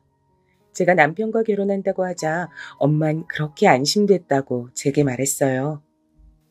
내가 워낙 심한 시집살이를 당해서 지선인 너는 제발 제대로 된 시댁을 만나길 바랬거든. 근데 시부모님이 저분들이라 난 얼마나 다행인지 몰라. 엄마가 만약 죽어도 마음 편하게 죽을 수가 있겠어. 물론 우리 시댁이 여유롭게 잘 사는 형편은 전혀 아니었습니다. 엄마랑 제가 찢어지게 가난해서 상대적으로 평범하게 보였어도 시댁은 가난한 집이었어요. 당연히 결혼했다고 집이나 혼수를 할 형편은 둘 다 아니라 시댁에 들어가서 결혼 생활을 시작했습니다. 어차피 전 시댁에서 사는 것이 엄마가 사는 단칸방과 바로 옆이라 좋았죠. 우리가 결혼하자 엄마와 시어머니는 두 분이 더욱 가까운 사이가 되었습니다. 원래도 사이가 좋았는데 자매처럼 가까워지셨죠. 그리고 시댁에는 늦둥이 아가씨가 있었습니다. 저랑 남편이 23살에 결혼했는데 아가씨가 그때 겨우 5살이었어요. 너무 어린 아가씨가 귀여워서 제가 엄마처럼 돌봤습니다. 시아버지와 남편은 둘이 같이 작게 과수원을 했어요. 워낙 작아서 딱 하루 벌어 하루 먹고 사는 형편이었죠. 만약 재배가 제대로 되지 않으면 꼼짝없이 굶어야 했습니다. 그래도 우리끼리 서로 의지하고 행복하게 살았습니다. 그러다 결혼하고 약 3달 정도 흘렀을 때 제 인생에서 가장 큰 불행이 오게 됐어요. 바로 친정엄마가 교통사고를 당하셨습니다. 엄마는 어린 저를 데리고 이 지역으로 와서 안 해본 일이 없을 정도로 일하셨습니다. 어린 제가 봐도 엄마는 늘 힘들어했던 것이 기억 속에 생생할 정도예요. 주로 청소와 식당에서 일했는데 그게 얼마나 몸에 힘든지 해본 분들은 아실 거예요. 엄만 그래서 안 아픈 곳이 없을 지경이었습니다. 어깨, 허리, 무릎, 손목 등 온몸이 아프셨죠. 그런데 그런 상태에서 교통사고를 당하니 너무 큰 파장이 오더라고요. 다행히 목숨은 건졌지만 수술 후에 재활하는 것이 너무 힘들었습니다. 원래 멀쩡하던 몸도 아니었고 사고가 꽤 커서 엄만 병원에 몇 달 입원하셨어요. 가난한 형편에 보험은 당연히 없었고 병원비가 너무 많아 막막했습니다. 엄마가 그동안 모은 돈으로 급하게 수술했지만 입원하는 동안 비용이 너무 많더라고요. 그때 시댁에서 막막한 저를 많이 도와주셨습니다. 아가, 이렇게 어려울 때 서로 돕고 사는 것이 가족이야. 이거 우리가 이번에 돈 받은 건데 병원비 보태라. 더 많은 돈을 주지 못해 미안하다. 곧 그래도 또 과일 팔면 돈 생기니까 그때까지 좀만 버티자. 응? 어머니, 이거 제가 받아도 되는 거예요? 안 그래도 우리 지금 돈 없어서 밥도 제대로 못 먹잖아요. 이 은혜는 제가 절대 잊지 않을게요. 우리 엄마 도와주셔서 정말 감사해요. 아가, 울지 말고 정신 똑바로 차려야 사돈도 금방 회복하지. 그리고 우린 가족이잖아. 우리가 조금 굶어도 일단 아픈 사람이 회복하는 게 우선이야. 거절해도 우리 마음이 편치 않아. 시어머니는 힘들게 번 돈을 다 저를 주었습니다. 시댁이 그렇다고 평범한 형편도 아니었거든요. 이때 우리 엄마 때문에 시부모님은 과수원을 담보로 대출까지 받으셨죠. 너무 감사한 마음으로 이 돈을 다 병원비에 보탰습니다. 하지만 안타깝게도 엄마는 그만 퇴원하지 못하고 그대로 병원에서 돌아가셨어요. 돌아가시기 직전까지 제게 시댁을 잘 만나서 다행이라고 말씀하셨습니다. 엄마와 둘이 살면서 유독 유대감이 깊었던 저는 엄마가 죽고 심적으로 정말 많이 힘들었어요. 아버지랑은 이미 연락하지 않아서 고아나 다름없었죠. 이렇게 힘들어하던 절 시부모님과 남편이 옆에서 많이 위로해줬습니다. 만약 시댁 식구들이 없었다면 전 엄마가 없는 현실을 버티지 못했을 거예요. 남편과 시아버지가 우리 엄마의 장례도 도와주셔서 엄마를 편하게 보내드릴 수 있었습니다. 원래도 시댁을 좋아했지만 결혼하고 바로 엄마를 보내면서 시부모님을 더욱 좋아하게 됐어요. 엄마가 살던 단칸방을 팔고 조금이라도 시부모님께 드리자 오히려 그 돈을 제 비상 용돈으로 쓰라고 하셨습니다. 우리 엄마의 병원비로 대출이 많이 생겼던 것을 알던 전 가만히 집에 있을 수가 없었어요. 그래서 과수원 일도 돕고 따로 시간을 내어 시장에 가서 일해서 돈을 벌었습니다. 시부모님은 무리하지 말라고 하셨지만 조금이라도 돈을 벌어야 했어요. 그러면서 어린 아가씨의 육아도 제가 도맡아서 했습니다.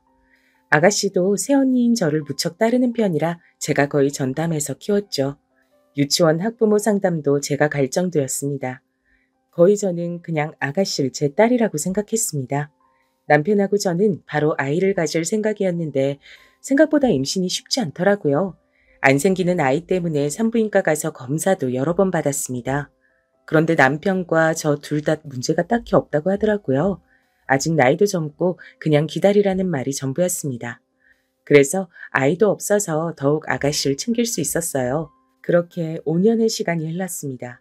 아가씨는 어느새 학교에 입학했고 시부모님과 우리 부부는 빚을 갚느라 힘들었어요. 과수원이 잘 되는 편도 아니라 막막했습니다. 이런 도중 우리에게 큰 일이 생기게 됐어요. 그건 바로 누군가 버린 담뱃불로 인해 과수원과 우리 집이 홀라당 불에 타게 됐습니다. 너무 다행히 그때 아가씨도 학교에 있었고 우리 부부와 시부모님이 시장에 있던 시간이라 인명피해는 없었죠. 다친 사람은 없었지만 그 불은 초기에 잡을 수도 없었습니다. 결국 나무가 불에 타고 집도 불에 타서 도저히 복구할 수가 없었어요. 불이 꽤 큰 편이라 가구도 다 타고 말 그대로 망연자실이었습니다. 제 눈으로 보고도 믿을 수가 없었어요. 허망하고 황당해서 다 타버린 집을 보며 눈물만 흘렀습니다. 아이고, 이걸 어찌나. 그나마 있는 재산이라곤 집과 나무들이 전부였는데 이걸 어째. 이제 우린 어떻게 살아. 지금 빚도 많은데 어떡하나. 어떡해. 시어머니는 그 모습을 보고 땅을 치며 울다 실신까지 하셨어요. 현실적으로 우리를 도와줄 친척이 있지도 않았습니다. 급하게 기부를 받고 그나마 있는 돈을 다 모아서 단칸방 하나를 구해서 들어갔어요. 담배꽁초를 버린 범인은 찾았는데 노숙자라 보상을 받을 수도 없었습니다. 한순간에 재산이 없어진 우린 너무 힘들었어요. 5명이 단칸방에 다 누우면 자리도 제대로 있지 않았습니다. 그래도 이런 현실이 힘들었지만 시댁 식구들과 저는 최대한 긍정적으로 생각하려고 노력했어요. 당장 과수원을 계속할 수는 없으니 시아버지와 남편은 공장에 가서 일하기 시작했습니다. 시어머니와 저는 시장에 가서 할 수 있는 일을 알아봤어요. 일단 빨리 일해서 돈을 버는 것이 목적이었습니다. 일단 급하니까 일은 시작했는데 너무 힘들고 막막했어요. 단칸방은 여름엔 밖보다 덥고 겨울엔 밖보다 추웠습니다. 당장 먹을 것이 없어서 빵 하나로 5명이 나눠 먹기도 했어요. 남편과 시아버진 공장에서 주는 간식을 집에 가지고 와서 우릴 주곤 했습니다. 집이 불에 타서 안에 있던 현금과 가전도 모두 타서 진짜 빈털털이었어요. 전 그래도 우리 아가씨가 어디 가서 가난한 게 티나는 게 그렇게 싫더라고요. 그래서 없는 형편에 아가씨한텐 최대한 아끼지 않았습니다. 너무 배가 고픈데 쌀이 없으니까 배가 부르다고 거짓말하기도 했어요. 그래도 시부모님이나 남편이나 다 사치나 도박 같은 것엔 전혀 관심이 없어 다행이었습니다. 그러다 공장에서 일하던 시아버지가 허리를 심하게 다쳤어요. 한동안 일을 할 몸 상태가 아니었습니다. 수술하거나 그런 정도는 아니어도 움직이는 것이 불편한 상태였어요. 그래서 시아버진 단칸방에 누워 있었는데 수입이 줄어드니 더욱 힘들었죠. 남편은 제게 울면서 자기가 배라도 타서 원양 어선에서 돈을 벌겠다고 하더라고요. 최대한 가족들 앞에선 씩씩하고 긍정적으로 버티던 저도 그때쯤 무너지게 됐습니다. 당장 아가씨가 소풍 갈 때 용돈도 못 주는 형편이 너무 싫었어요.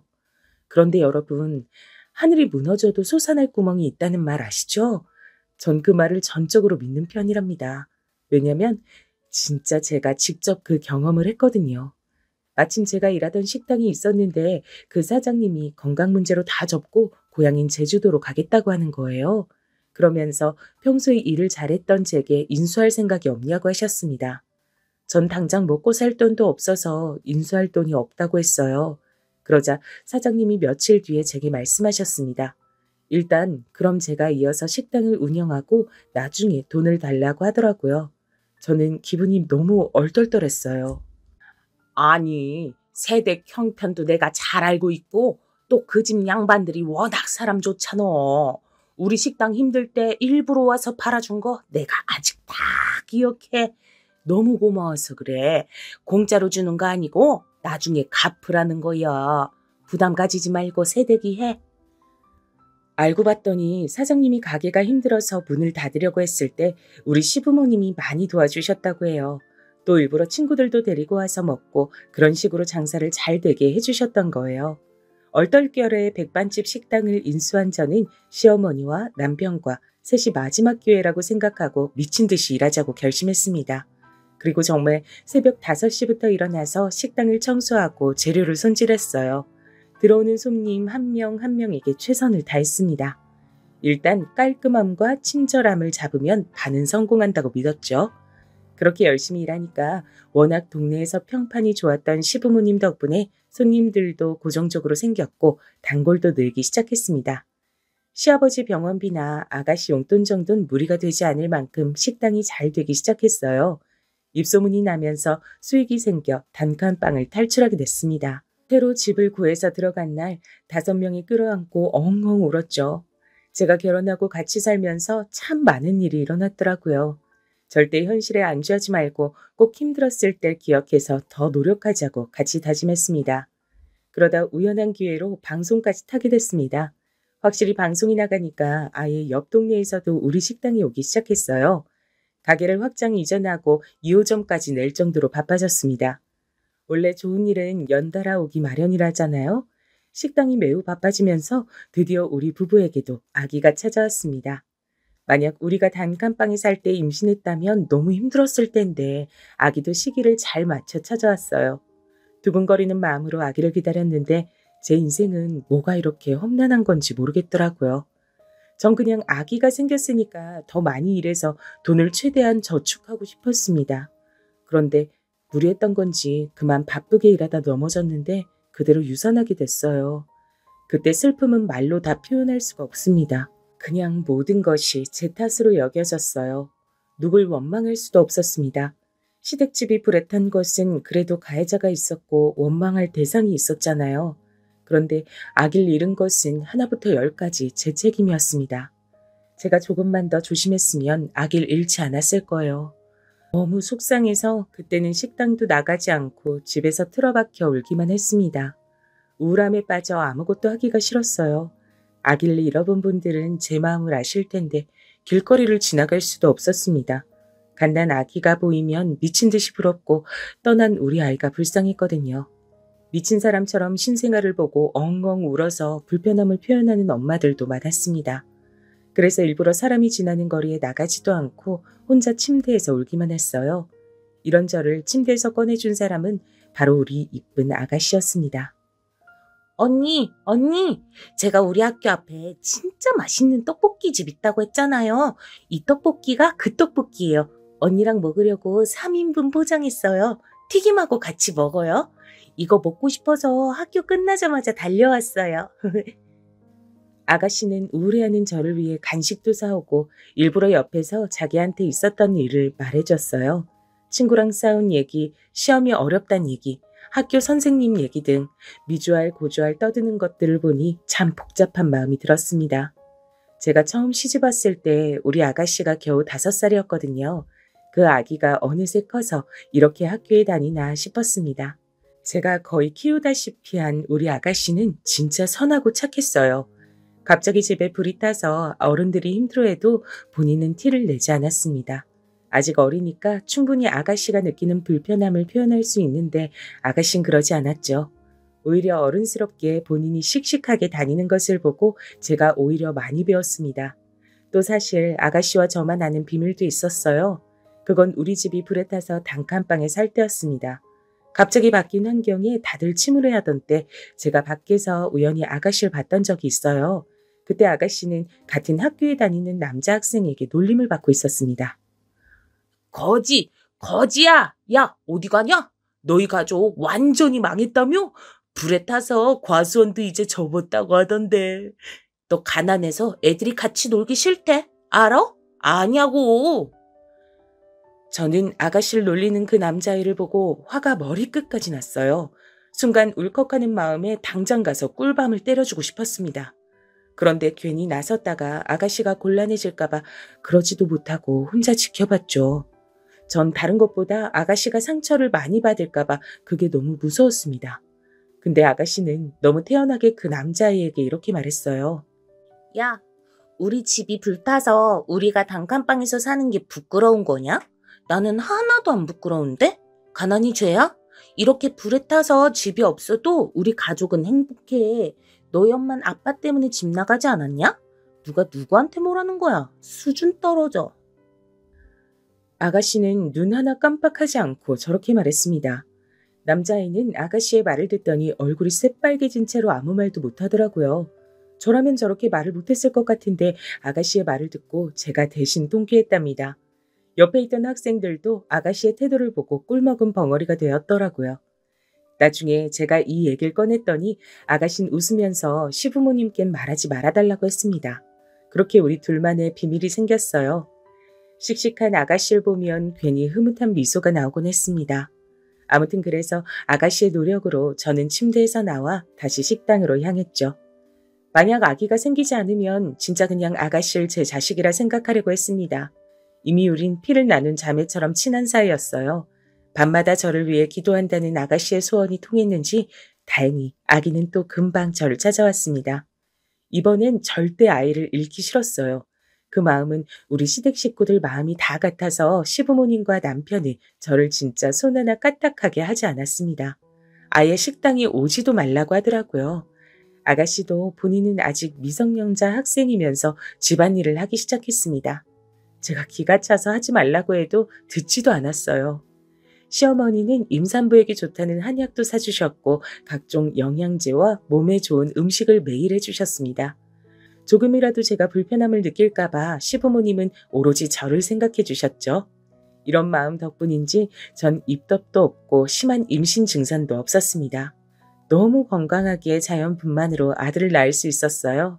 아들을 낳자 시부모님과 아가씨는 저보다 더 기뻐했답니다. 너무 좋아하는 그들을 보고 저도 행복했어요. 그러면서 한편으론 우리 친정엄마가 만약 살아계셨다면 얼마나 좋아했을까 상상했습니다. 그래도 우리 엄마의 소원인 좋은 시부모님은 만났으니 하늘에서 만족스럽게 보고 있다고 생각했어요. 아기를 낳고 전 엄마가 되니 책임감이 더 늘기 시작했습니다. 그래서 식당 운영에도 박차를 가하기 시작했죠. 우리 가게에 오는 아기 손님들에게도 더 친절하게 하고 모든 손님이 좋았습니다. 단골 손님들은 제게 퍼주려고 가게를 하는 거냐고 물을 정도였어요. 다행히 시어머니와 저는 삶의 가치관이 매우 잘 통했습니다. 퍼주는 장사가 남는 장사라는 신념에 맞게 그냥 모든 손님에게 잘했어요. 다행히 그랬더니 손님들도 알고 더 찾아주셨습니다. 아기를 키우면서 시부모님의 도움도 많이 받았고 특히 아가씨의 도움을 많이 받았죠. 제가 아가씨를 키웠던 것처럼 아가씨가 우리 아들을 데리고 많이 여기저기 다녀서 너무 고마웠습니다. 그렇게 식당 운영을 하면서 돈을 꽤 벌게 됐어요. 다 같이 단칸방에서 다리도 제대로 못 펴고 자던 것이 어제 같은데 시댁 식구들은 어느덧 200억대 자산가가 됐습니다. 시부모님은 항상 제게 감사하다고 제가 은인이라고 하셨어요. 실질적으로 제가 받은 것이 훨씬 많은데도 시부모님은 늘 제가 없었으면 살기 싫었을 거라고 말씀하셨습니다. 그러다 시어머니가 몸이 많이 안 좋아지게 됐어요. 원래 식당을 운영하면 몸이 안 아픈 곳이 없다고 하잖아요. 시어머니는 늘 제일 힘든 일은 본인이 직접 하셨습니다. 직원을 뽑았는데도 직원들에게 일을 시키지 않고 항상 본인이 나서서 하셨어요. 그러니 당연히 몸이 안 좋아졌습니다. 특히 시어머니는 제게 쟁반도 못 들게 하셨어요. 절 어찌나 끔찍하게 아끼는지 단골이 보고 제게 공주님이라고 할 정도였습니다. 아무튼 건강이 안 좋아진 시어머니 이제 식당을 접고 싶다고 하더라고요. 그동안 너무 고생하기도 했고 돈도 충분히 벌었으니 저도 동의했습니다. 권리금을 비싸게 받고 넘긴 후에 시댁 식구들은 거처를 고민하기 시작했죠. 시부모님은 우리 부부에게 아이 교육을 위해서라도 서울로 가라고 하셨습니다. 돈은 이제 많으니까 걱정하지 말라고 하셨죠. 전 마침 아가씨가 이제 대학생이 되니까 같이 살고 싶더라고요. 그래서 아가씨와 서울에 가서 같이 산다고 했더니 시부모님은 제게 그러지 않아도 된다고 했습니다. 어머니, 우리 단칸방에서도 같이 잤는데 아파트에서 못 잘까요? 그리고 제가 더 불안해서 그래요. 우리 아가씨 이렇게 이쁜데 혼자 살면 불안해서 밤에 잠이 안 올 것 같아요. 나야, 그럼 너무 고맙지. 그런데 미안해서 그래. 매번 아가 너한테 받기만 하잖아. 그래도 우리 딸이 엄마인 나보다 새언니인 아가 너를 더 좋아해서 다행이야. 워낙 어릴 때부터 엄마처럼 챙겨줘서 그런가 봐. 저한테 아가씨는 그냥 시누이가 아니라 친자매 이상의 존재였어요. 그래서 우리는 그때부터 서울에 와서 같이 살게 됐습니다. 처음엔 시부모님도 같이 올라오려고 했는데 아무래도 고향이 좋다고 거절하셨죠. 그리고 서울은 복잡하니까 한적한 시골이 좋다고 하셨습니다. 다만 심심해서 고물상을 운영하기로 했어요. 워낙 두 분이 평생 일해서 가만히 못 있는 분들이거든요. 저랑 남편은 서울에 와서 카페 하나를 작게 차렸습니다. 돈을 벌 목적보단 취미에 가까운 생활이었어요. 힘들게 식당을 운영하며 돈을 모았던 것이 자랑스러웠습니다. 확실히 서울에 오니 시골과는 환경이 많이 다르더라고요. 평생 시골에 살았던 우린 한동안 복잡한 서울에 빠져 정신을 차릴 수가 없었죠. 완전하게 다른 나라에 온 기분이 들었거든요. 아가씨는 예쁜 얼굴 덕분에 항공과에 입학했습니다. 승무원이 꿈이라 꼭 입학하고 싶어 했는데 아주 다행히 합격했어요. 키도 크고 외모가 뛰어나서 승무원에 딱 맞는 사람이었습니다. 아가씨는 학교 생활도 열심히 하더니 다행히 졸업하고 바로 승무원이 됐습니다. 그때까지 다행히 시댁에 별일이 없었고 오히려 하는 일마다 잘 되어서 우리끼리 그동안 고생했던 걸 보상받는 기분이라 좋다 그랬습니다. 제가 살던 아파트가 마침 공항과 가까워서 아가씨는 계속 우리 집에서 살았습니다. 주위에서 신우랑 같이 살면 불편하지 않냐고 하던데 전혀 불편하지 않았어요. 오히려 심심하고 무료한 일상에 신우이가 있어서 행복했습니다. 신우이를 따라 해외도 다니고 우린 친자매보다 가까운 사이였죠. 그런데 신우가 일을 시작하고 사건이 하나씩 터지게 됐습니다. 신우이는 예쁜 얼굴 때문에 항상 인기가 많았어요. 특히 대학생 땐 대놓고 뒤를 따라다니는 남자가 한둘이 아니었습니다. 승무원이 된 이후에도 옆에 남자가 항상 많았죠. 그러다 새로 사귄 남자친구가 있었는데 그 친구랑 2년을 넘게 사귀었습니다. 워낙 저랑 신우는 둘이 대화를 많이 해서 그 남자친구에 관해 어느 정도는 알고 있었어요. 의대를 나와서 병원에서 인턴 생활을 하고 있다고 하던 그 남자친구는 사람이 참 다정하고 괜찮다 그러더라고요. 저도 우연히 마주쳐서 몇 번 봤는데 사람이 순박하고 착해 보였습니다. 신우이에게 결혼할 거냐고 물었는데 신우이는 제 말을 듣자 진지하게 말했어요. 언니, 사실 고민이 있어요. 지금 남자친구가 사람만 보면 참 좋거든요. 직업도 의사고 다정하고 착하잖아요. 근데 남자친구가 개천에서 난 용이라 시어머니 될 사람이 너무 유난이에요. 그것 때문에 조금 고민이 되네요. 아가씨는 시어머니가 될 사람이 너무 아들을 끼고 사는 사람이라 걱정하더라고요. 사실 전 시부모님이 워낙 좋은 분들이라 시집살이가 전혀 없었잖아요. 그래서 신우이의 현실적인 고민이 와닿진 않았습니다. 다만 우리 친정엄마가 할머니에게 심한 시집살이를 당했고 주위에서도 이상한 시모를 많이 봐서 신우이의 걱정 자체는 이해가 됐어요. 일단 제가 그 얘기를 듣고 천천히 지켜보자고 했습니다. 근데 본격적으로 결혼 얘기가 나오니 아가씨는 더욱 곤란함을 비추기 시작했죠. 승무원이라 일하는 시간이 불규칙적이고 해외에 있는 시간이 많은데 시어머니 될 사람이 신우이를 자꾸 부른다고 하더라고요. 그러다 김장 사건이 일어나게 됐습니다. 신우이가 아침부터 제게 오더니 곤란한 상황이 생겼다고 하는 거예요. 저는 평소에 우리 아들보다 아가씨 일에 예민하게 반응하는 사람이라 말해보라고 했더니 기가 막혔습니다. 아직 결혼 날짜도 제대로 잡지 않은 사이고 그냥 결혼하자는 말만 나왔는데 신우이 보고 김장하라고 오라고 했다고 하더라고요. 그런데 하필 날짜가 아가씨가 유럽으로 비행을 가는 날짜라 곤란하다고 했더니 예비 시댁을 우습게 한다고 난리가 났다고 합니다. 비행을 취소하고 오라고 했다고 신우이는 이 상황이 이해가 가지 않는다고 했어요. 저도 옆에서 보는데 이건 아닌 것 같더라고요. 심지어 의사인 아가씨 남자친구는 부르지도 않고 딱 신우이만 오라고 했답니다. 아니, 남의 집 귀한 딸을 결혼도 전에 오라고 난리야? 아, 난 이 결혼 절대 반대야. 난 아가씨를 유치원 들어가기 전부터 업어 키웠으니까 이 정도 말할 권리는 있죠? 내가 우리 아가씨 어떻게 키웠는데 절대 반대니까 결혼 딱 엎어요. 언니, 저 너무 곤란해요. 그런데 진짜 딱 이 시어머니만 아니면 남자친구는 괜찮아서 더 고민돼요. 일단 저 비행 가야 하니까 준비해서 다녀올게요. 나중에 결혼해서도 비행 취소하고 김장하러 오라고 하진 않겠죠. 저는 아가씨가 이런 취급을 당하는 게 너무 화가 나서 참을 수가 없었습니다. 제가 그렇게 힘들게 단칸방에 살았을 때도 우리 아가씨는 첫 번째로 챙길 정도로 아꼈거든요. 김장 사건이 지나고 결혼 전부터 조금씩 틀어지기 시작했어요. 사정상 상견례는 조금 뒤에 하기로 하고 일단 급한 아파트를 알아보기로 했거든요. 시부모님은 연세도 있고 무엇보다 지방에 있어서 제가 아가씨의 엄마처럼 챙기기 시작했습니다. 그러다 아파트 문제로 사돈을 미리 뵀던 적이 있어요. 저는 이날의 기억이 아직도 생생합니다. 그날은 예식장을 고르는 문제로 저랑 시어머니 그리고 시누이가 셋이 보기로 한 날이었어요. 원래 신랑과 신부가 고른다고 하던데 의사라서 바쁘니까 어쩌다 보니 셋이 보게 됐습니다. 저는 마침 김장 사건 이후로 시누이의 시어머니 얼굴이 너무 궁금해서 자진해서 가겠다고 했어요.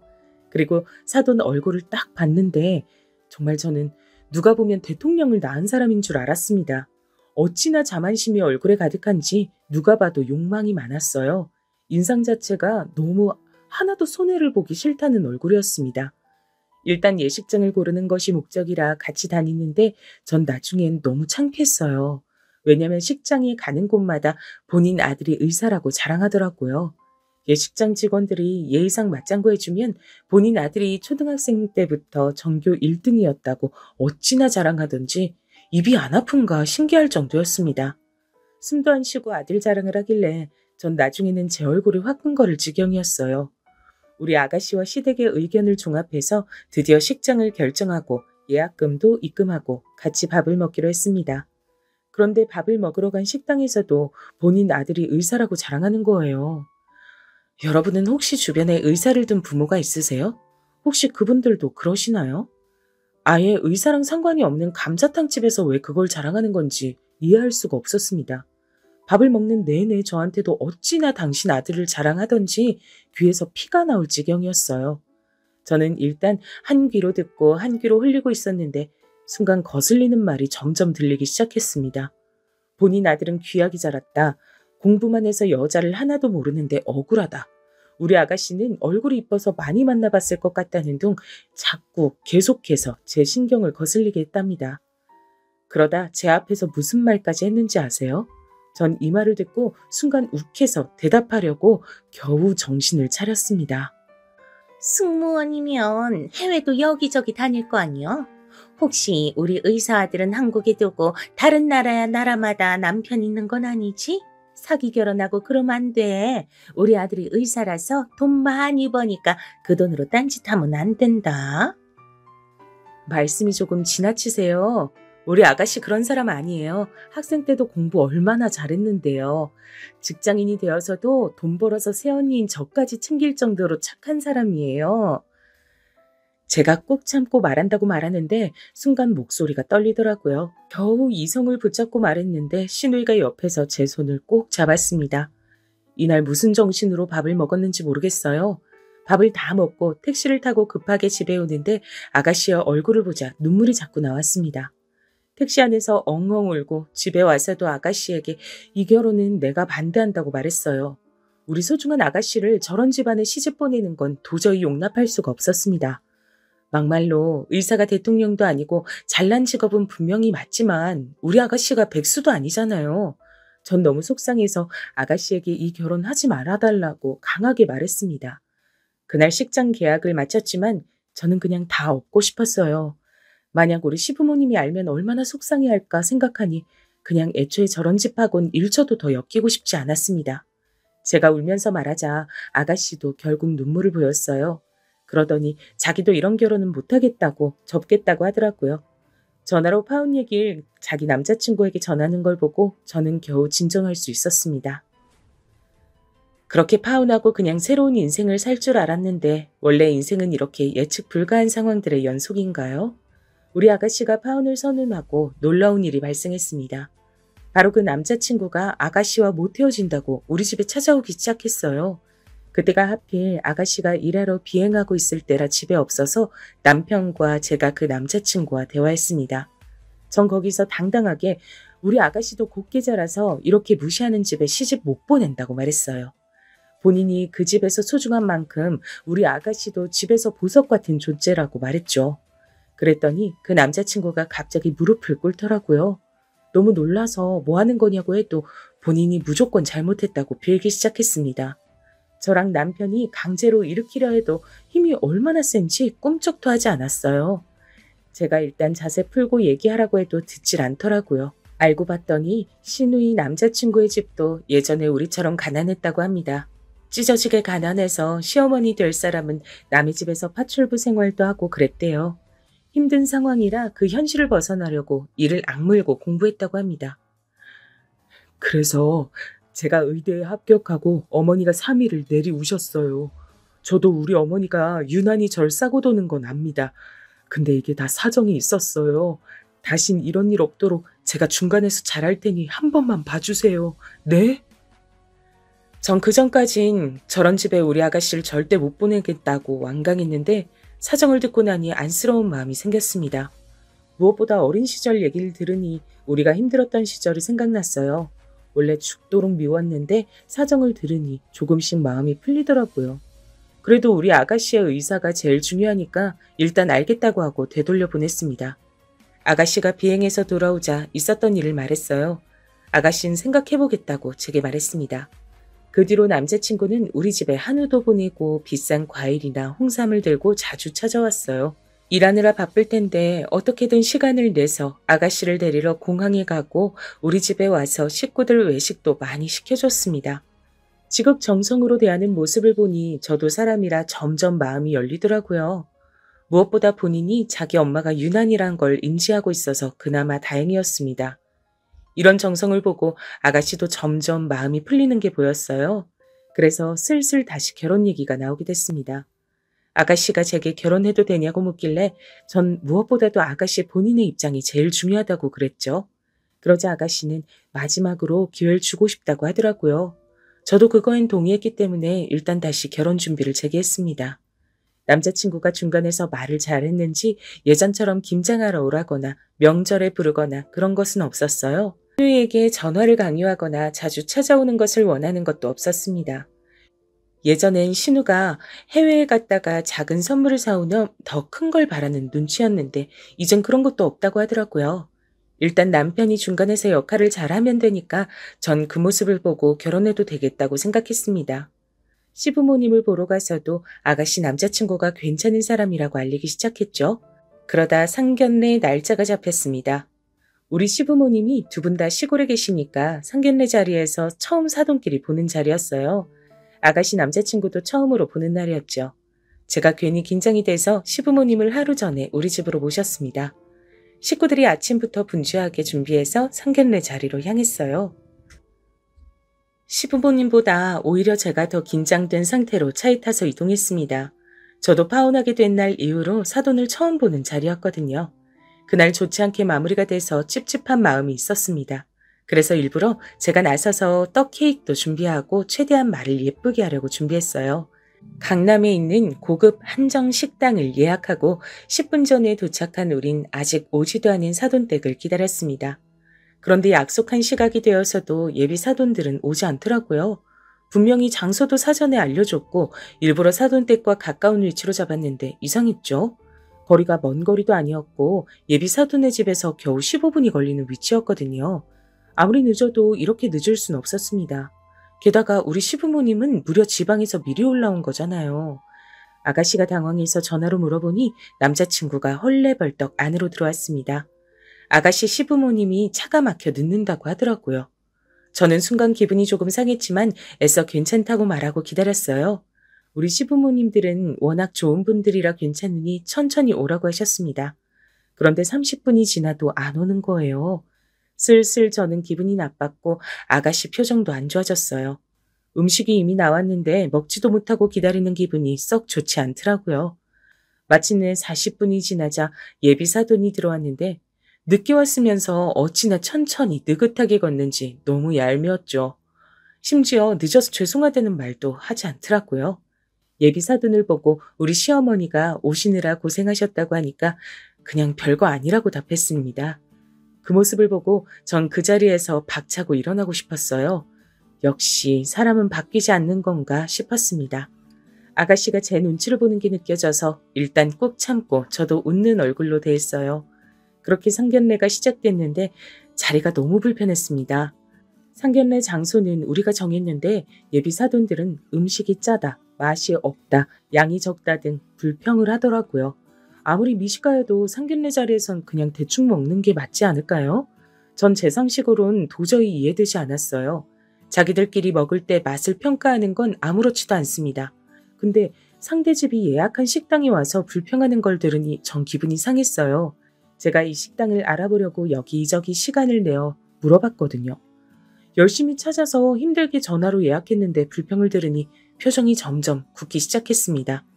늦은 것도 짜증나고 미안해하지 않는 것도 화가 났어요. 그래도 일단 아가씨를 위해서 제 모든 인내심을 발휘하고 꾹 참았습니다. 그런데 잠시 후에 아주 충격적이고 놀라운 사건이 일어났어요. 이 사건이 제가 오늘 제보하는 사연의 핵심이랍니다. 예비사도는 그날도 역시 의사 아들에 대한 자부심이 상당한 상태였어요. 어찌나 자랑하던지 제가 다 민망했습니다. 당사자인 아들이 제발 그만하라고 하는데도 입을 쉬지 않더라고요. 딱 보니 집안 분위기를 눈치챘습니다. 아들이 아무리 말려도 의사 아들을 둔 부모는 이미 거만함이 하늘을 찌르고 있었어요. 그리고 돈 얘기가 나오자 본인 아들이 돈을 잘 버니까 우리가 마치 로또에 당첨됐다고 하더라고요. 우리 아가씨도 승무원이라 돈을 잘 벌고 무엇보다 시댁 재산이 200억인데 평생 일하지 않고 살아도 될 정도인데 저런 말을 하니 어이가 없었습니다. 그러다 예비사돈이 우리 시부모님께 무슨 일을 하는지 물었어요. 마음씨 좋은 우리 시어머니는 웃으면서 고물상을 하고 있다고 말했습니다. 그러자 예비사돈이 어떤 행동을 했는지 아세요? 저는 진짜 아직도 이날을 생각하면 너무 화가 납니다. 고물상이란 소리를 듣자마자 대놓고 인상을 구기더라고요. 저는 참을 만큼 참아서 그 모습을 보고 한마디 하려고 했어요. 근데 그 순간 예비사돈의 입에서 어떤 말이 나왔는지 아세요? 뭐? 고물? 고물 팔아 돈 번다고? 그지야? 그런 집안에 우리 의사 아들 보내라고? 참나 양심이 있는 거야 없는 거야? 어디 거지 집안이 우리 의사 아들을 넘봐? 어휴 시간 아깝게 이러고 있었네. 여보 일어나 가자. 엄마, 아버지, 지금 뭐 하시는 거예요? 아니, 이렇게 나가면 어떡해요? 잠시만요. 아, 죄송합니다. 우리 부모님이 제가 외동아들이라 이렇게, 아이고, 어떡하지? 엄마, 아버지. 우리 시부모님이 고물상을 한다는 소리를 듣고 예비사돈들은 그대로 자리를 박차고 일어나서 방을 나갔습니다. 전 순간 이게 무슨 일인가 싶더라고요. 도저히 이해할 수가 없었죠. 예의가 없어도 이렇게 없을 수가 있나요? 누가 보면 진짜 미국 대통령이라도 나온 줄 착각할 정도였습니다. 아가씨도 얼굴이 새빨개진 채로 앉아 있었어요. 시부모님은 당황해서 아무 말도 못하더라고요. 그 모습을 보고 저는 인내심의 한계에 도달했습니다. 우리 남편도 화가 나서 저런 집안에 절대 우리 아가씨를 보낼 수 없다고 했어요. 파혼은 당연했고 저는 저런 몰상식한 사람들이 너무 미웠습니다. 우리의 시간도 소중한데 시부모님이 서울까지 올라와서 이런 수모를 당하는 게 참을 수가 없더라고요. 그래서 전 일어나서 밖으로 향했습니다. 밖으로 나가니 아가씨 남자친구가 열심히 본인 부모를 말리고 있더라고요. 절 보고 예비사돈은 손가락질하며 가난한 거지 집안이라고 말했습니다. 전 그 광경이 너무 웃기고 어이가 없었어요. 이제는 하도 어이가 없어 실소가 나올 지경이었습니다. 제가 다가가자 예비사돈들은 파혼이라고 소리를 질렀어요. 주제도 모르고 저렇게 나오는 모습을 보니 기가 막혔습니다. 파혼? 당연하지. 이렇게 몰상식한 집안에 귀한 우리 아가씨를 어떻게 보내요? 그리고 아줌마, 우리 시부모님을 아줌마가 뭔데 무시해? 우리 시댁 재산만 200억이야. 고물상은 취미로 하는 거고. 우리 아가씨랑 결혼하면 병원 개원은 식은죽 먹기였는데 어휴. 뭐라고? 200억? 그게 정말이야? 지금 거짓말하는 거지? 내가 그걸 믿을 줄 알아? 고물상하는 집에 우리 의사 아들을 어떻게 보내? 양심이 있어? 제가 우리 시댁의 비밀을 말하자 예비사돈들은 얼굴이 하얗게 질렸습니다. 그러면서 괜히 제게 거짓말하는 거라고 하더라고요. 그러자 절 뒤따라 나온 남편이 예비사돈들에게 말했습니다. 그렇게 궁금하면 직접 지방에 내려와서 보라고 했어요. 그리고 바로 그 자리에서 핸드폰으로 은행 어플을 접속해서 재산을 보여줬습니다. 우리 남편이 이렇게 화가 난 모습은 저도 처음이었죠. 대놓고 잔액을 보여주니까 예비사돈은 그 금액을 보고 순식간에 꿀먹은 벙어리가 됐습니다. 아가씨의 남자친구도 이 사실을 몰랐던 건지 우리에게 빌기 시작했습니다. 하지만 이미 우린 기분이 상할 대로 상한 뒤였죠. 상견례 자리에서 이러는 모습을 보면 나중에 우리 아가씨가 어떤 대접을 받을지 눈에 보였거든요. 그래서 예비 사돈들이 아무리 빌어도 되돌릴 수 없었어요. 안에 있던 아가씨까지 밖에 나와서 그 식구들을 보며 살면서 마주치지 말자고 하니까 예비 사돈들은 그제야 본인들이 미안하다고 하더라고요. 아까까지 그렇게 우리 집을 무시하던 사람들이 저러니까 너무 웃겼습니다. 상견례는 이렇게 마무리됐고 아가씨는 아예 전 남자친구 번호도 삭제했습니다. 우리는 또 그 사람이 찾아올까 두려워서 아예 이사 가기로 했습니다. 전 다른 것보다 우리 시부모님이 상처받았을까봐 그게 너무 무서웠어요. 근데 다행히 시부모님은 제가 생각했던 것보다 강한 분들이었습니다. 제게 그동안 있었던 얘기를 듣더니 오히려 고생했다고 하더라고요. 시어머니는 제가 굳이 안 겪어도 될 상황을 겪었다고 마음 아파하셨습니다. 아가씨에게 듣기론 그 뒤로 예비 사돈들이 연락이 계속 왔다고 하더라고요. 아무리 차단해도 자꾸 다른 번호로 연락해서 결국 아가씨는 번호도 2번이나 바꿨습니다. 믿을 것은 의사 아들이 전부였던 그 지방과 이제 엮이지 않아도 된다니 너무 좋았어요. 우리 아가씨는 예쁘고 착해서 금방 다른 남자친구가 생겼답니다. 이번에는 사업하는 남잔데 의사 전 남친보다 훨씬 돈도 잘 벌고 사람이 건실해 보여 좋았어요. 아가씨는 제가 허락하지 않으면 절대 결혼을 진행하지 않겠다고 하더라고요. 그 마음이 이쁘고 귀여워서 얼마나 흐뭇했는지 몰라요. 여러분, 여기까지가 제가 준비한 사연인데 재밌게 들으셨나요? 여러분이 들으면서 흥미롭고 통쾌하셨으면 그것으로 만족합니다. 저는 우리 예쁜 아가씨의 다음 결혼을 도우려고 해요. 훨씬 좋은 조건의 남자를 만난 걸 보니 액땜했다고 생각하려고 합니다. 여러분, 제 사연 들어주셔서 진심으로 감사합니다. 그럼 전 이만 마치겠습니다.